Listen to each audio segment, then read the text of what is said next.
Now, Donald Trump's tariffs are seeing the Canadian and Mexican currencies in free fall. Their value is diving. The North American trade war is well and truly underway. Dan, how do you see this progressing, and is Australia in a position to capitalise?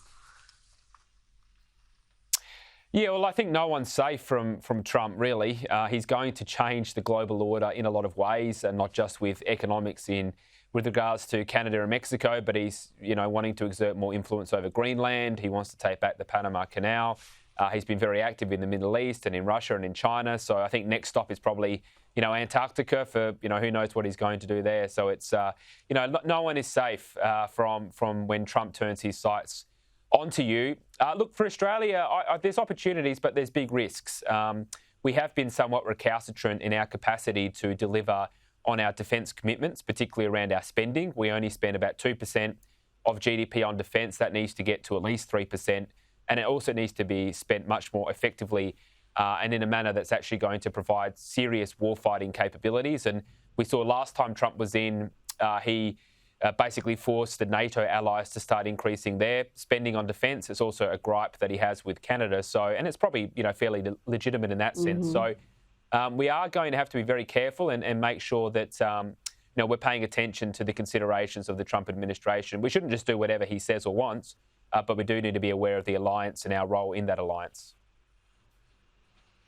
Well, it's all about America first with Donald Trump. That was his election promise, and that's what he's delivering. But that doesn't mean he is not paying attention to what's happening around the world. And President Trump has hit out at South Africa after its president signed a new law allowing the state to confiscate land without compensation.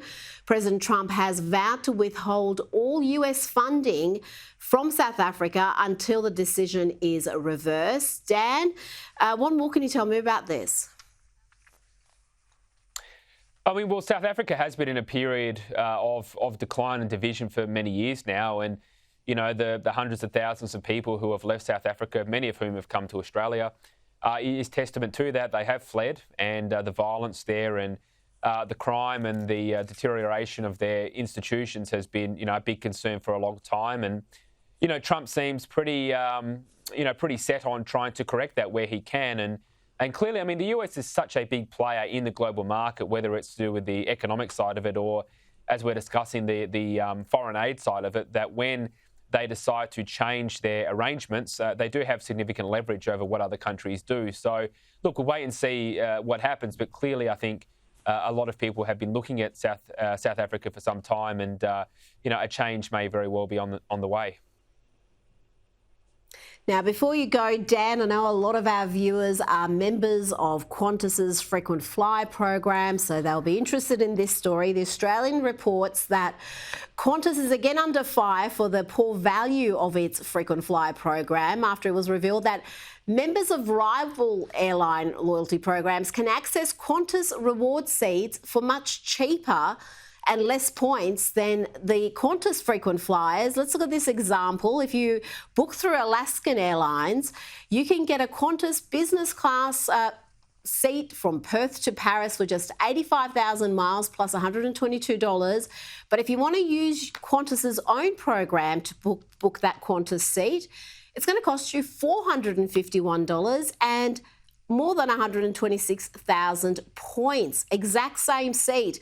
Alaska Air's mileage program is also free, Dan, whilst Qantas charge $99 to join their frequent flyer program. How do they justify this? Because when you do fly Qantas, you do pay a premium and you do it to support the national carrier, but they don't seem to be treating their customers with the love and care you'd expect.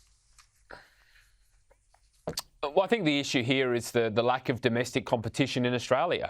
Basically, you can choose between Qantas or Virgin or Jetstar, but of course Jetstar is a subsidiary of Qantas, so there's not much you can really do. There's not many shopping around opportunities in our domestic market. So Qantas can get away with charging comparatively higher prices than they otherwise would. We saw the anti-competitive tendencies of this government just over the last couple of years with the decision to stop Qatar Airways from running more routes into Australia, and that, of course, benefits the largest incumbent, which is Qantas. So, look, I think if you remove some of the barriers to entry in the Australian aviation market, you will see more pressure on Qantas and Virgin, and maybe they'll start charging a fairer price, but I certainly won't be holding my breath. Dan Weil, thank you for your time tonight.